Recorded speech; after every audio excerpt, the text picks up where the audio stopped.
Welcome back everyone to Commentators Corner, this for the Belgian Grand Prix. Andy, I can't say I've ever commentated over a race like that before.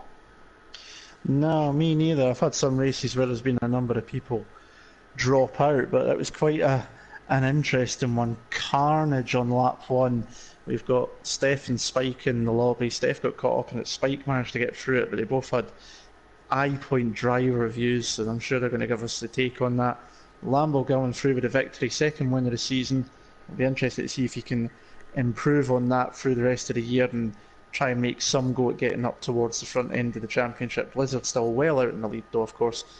Spike had a good race as well, taking third, but Ollie with that fantastic run on the medium tyres, having patted at the end of lap one, and he ran them all the way to the end. Helped a little bit by the safety car.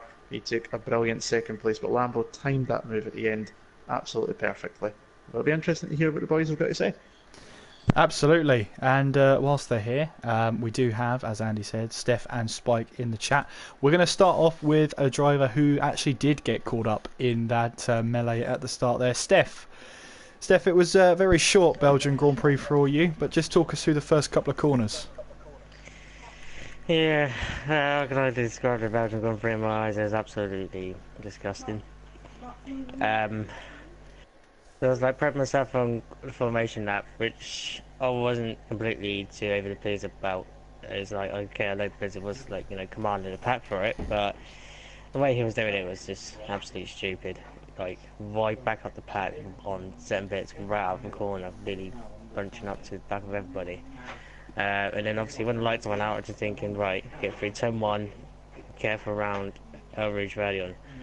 And got through turn 1, right around the outside of, I think it would be Alan, I'm not too sure. But I went around the outside of someone around turn 1 and I made it stick. Heading up towards El Rouge and Radion. I was behind the got, so I was just like, not close to him, but reasonable distance.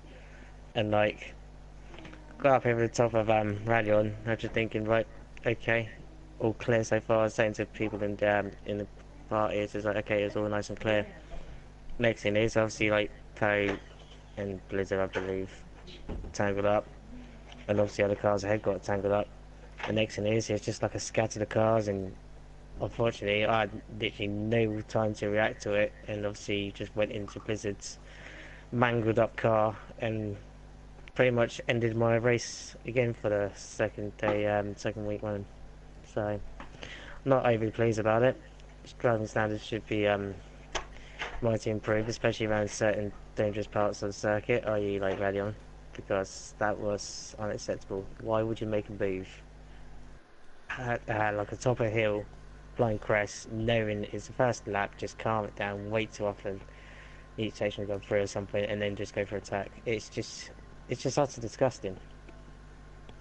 Well, strong words from Steph there. I think that settles the Belgian Grand Prix for you. Next round then is the Italian Grand Prix, and I'm guessing you're hoping for a bit better luck then. Well, I'm hoping for better luck around Italy. Let's see how it goes, but I'd like to literally finish a race. It was obviously okay, like 2 races on a bounce. It's like, okay, Hungary wasn't best one, again got caught up in melee around there, and obviously got caught up in a major tangle around here. So, pretty fingers crossed for Italy to see if I can, get a decent result. Yeah, absolutely. Andy, I'm going to hand it over to you. Not much to hand it over to me for, because Steph said everything there he wanted to say, and I don't really know what else to put towards it. So I will let Steph do what he always does on Thursday night. Indeed. So for tomorrow night, we have got Circuit of the Americas. So we're going off to Austin in Texas, and also potentially we'll have a world champion, potentially maybe tomorrow as well. Hamilton has a chance to seal up the title tomorrow, providing he scores X amount of points. I believe, as long as he scores anything above like 7 points upwards, he has his title secured. But if he doesn't finish a race or doesn't score enough points or a really bad race, obviously the title will just go off to Mexico. But all pressure on Hamilton for tomorrow. Absolutely. Well, hopefully you can all join us for that. And obviously, Steph, we're expecting to see you in the box as always on a Friday. Oh, I'll be there. Don't you worry. Same time, same place. Do not miss it. Thanks, Steph. Unlucky for today, and hopefully better luck on Tuesday in Italy. So cheers, guys. Doing a good job as always, both of you. Oh, thank you, Steph. Take care of yourself. And you guys take care. Take care, everybody. See you tomorrow. Take it easy, Steph. Obviously, a very frustrated Steph there, as we were saying, 2 races in a row that he hasn't finished. We'll move on to Spike then, on the other end of the spectrum then. Spike, a podium finish for you, 3rd place. Same question to you to begin with. Your view of the first couple of corners? Evening, guys. So the start was good. I jumped Poe, and I look at Lambo into turn 1, but taking it easy. Don't want to get front wing damage. And then going up to Arouge and Radion, I touched the curb on the inside and got a massive swapper, so I had to back out and catch it, which probably saved me because going over the top of Radion, from what I can see, what I saw, Blizzard and Squeezy were in a line. They weren't side by side or trying to overtake each other, so they must, we all know how bad this game is when it comes to judging where the cars are, so I would imagine Squeezy's car has touched Blizzard's in the back, and that's caused Blizzard to go sideways, and they've collected each other, and then that's it. It just, obviously from there it all snowballed. I just avoided it. I literally swerved and somehow got through. So that was my view of it. Yeah, as Andy was saying on the stream, it harks back all the way to 1998, although this time the race wasn't restarted. Safety car, and we got on with it. Indeed, yeah. So, obviously, when it comes to a situation like that, we had 7 runners when the safety car came out. How difficult was it just to sort of focus? I mean, you were on your own for a lot of the race out there. No rushes with focus. I mean, I was just, the car was quite nervous through Radion for me quite every lap, so I was taking it a bit cautious through there. But apart from that, it was fine. And is it a case of taking big risks when you know there's only 6 finishes, a chance for points? Was there a point for you pushing for the win today?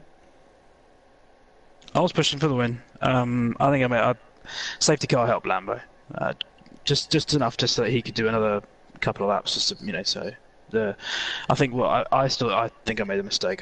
What I should have done was pitted the lap after, because I'd caught him, and those mediums take half to 3/4 of a lap to start to come up to temperature. So I think if I pitted the lap immediately afterwards, I might have had a chance. I'm still not. I'm not going to say it would have been the be-all end-all, because Lambo was very consistent in that last stint, a bit more consistent than me. I think ultimately I might have had a 10th or 2 on him, but not enough to really affect an overtake. And I reckon Andy's got a question about you about a certain pit lane exit that he saw and I didn't. Yeah, so I don't know if it was maybe just obviously because we've mentioned already about the sort of net code, as people like to call it, but when you came out of pit lane, it looked like you nearly lost it coming out of pit lane on my screen. You were nearly 90 degrees on. You caught it. Was that actually what happened on screen for you? And if so, what was going through your head at that point, if you did? It wasn't as bad as I haven't seen the stream. It wasn't as bad as that, but yeah, I did get out of shape. On the exits, I was just keen to get on the throttle, and of course the mediums are obviously, they're cold, so they weren't ready for that kind of traction demand. So yeah, I did get a bit of a swap wrong. No, fair enough. And obviously next item up is Monza. How do you fancy your chances around the Temple of Speed? Yeah, it's my favourite track, as I've said many times. So yeah. It's strong pace. I mean, who knows where we would have finished if everyone had, managed to make it through. So I have no idea where I would have finished otherwise. But yeah, it'll be good. Monza will be good. The usual suspects will be there or thereabouts. So we'll see what happens. Oh, well, great stuff. Well, thank you for talking to us, Spike, and hope to see you on Tuesday at Monza. Cheers. Good job as always, guys. Oh, thank you, Spike. Take care of yourself. And that, Andy, brings to an end on one of the most bizarre races I think I've ever commentated on. Yeah, definitely. So I think the only thing more bizarre would be commentating on Farming Simulator since they've announced it as an esport. I thought that was an early April Fool's joke, but there you go. I can just imagine some of it. €250,000. It's worth. I know. I It's thought that was a typo. Yeah, get those tractors out. Anyway, we're going to talk about what's coming up in terms of races. So as Steph already mentioned, it is the US Grand Prix at the Circuit of the Americas tomorrow night for TTFL. You can tune in at around about 5 to 8 GMT and see whether Hamilton will be crowned champion. Where have I heard that before? You can also tune in on Sunday nights for TTL F2, run on the same calendar as F1, just all on one night. So we have the Hungarian Grand Prix and the Belgian Grand Prix coming up on Sunday, two 25% races. And if you fancy your chances, if you want to start driving, there are spaces open for the next season of TTFL for season number 4. Please just follow TTFL _F1 on Twitter and drop them a message and they'll arrange a trial for you. Andy, it's been a pleasure. Lots to talk about in terms of farming simulators and whatnot, and we did have some great battles on the track as well, so I enjoyed the race at least. We managed to find enough to talk about. There's still some interesting stuff on track too, so hopefully next time out we can avoid having half the field wiped out early doors. And obviously you mentioned about, like say TTL F2, TTFL and all of that. Obviously we've got the next segment of the Esports Mini League coming up on Saturday the 9th and 16th of February. It's going to be Visceral Racing VSR, One Hub Racing, TTGaming, and of course GP1 and Innovate Virtual Racing. It's going to be the Asian Pacific Series.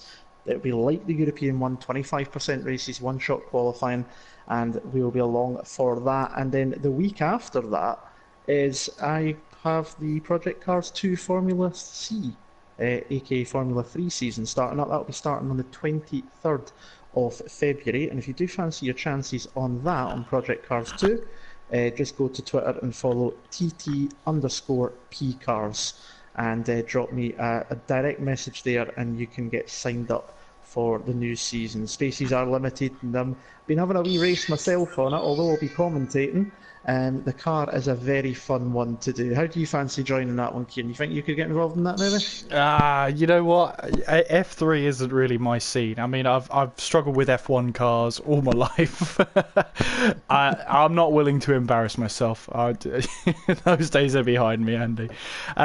But I think one of these days I'll get back in a car, but not today. But thank you very much for joining us.